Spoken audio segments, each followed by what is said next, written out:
Hi అండి. Welcome back to my channel. యూజువల్‌గా non veg తినేటప్పుడు మనకు కాన్‌స్టిపేషన్ ఇష్యూస్ వస్తూ ఉంటాయి. ఎందుకంటే ప్రోటీన్ ఒకటే ఉంటుంది నాన్ వెజ్‌లో, ఫైబర్ ఉండదు. సో, ఎప్పుడు ఫైబర్‌తో ఇంక్లూడ్ చేసుకుంటే అప్పుడు మనకి అలాంటి ఇష్యూస్ ఏమి ఉండవు. అండ్ ఈ రెసిపీ లంచ్ బాక్స్‌కి కూడా చాలా బాగా యూజ్ అవుతుంది. పిల్లలు ఇష్టంగా తింటారు.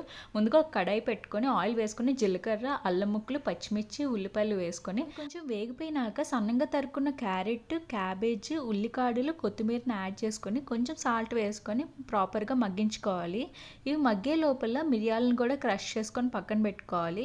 ఇవి మగ్గిపోయినాక నేను దీంట్లోకి ప్రోటీన్ సోర్స్ కన్నా ఎగ్స్‌ని యూస్ చేసుకుంటున్నాను. సో, వేగిన వాటిని సెపరేట్ చేసుకొని ఎగ్స్‌ని కూడా వేసుకొని కారం వేసుకొని కొంచెంసేపు అలా వదిలేస్తే ఇవి స్క్రంబుల్ అయిపోతుంది.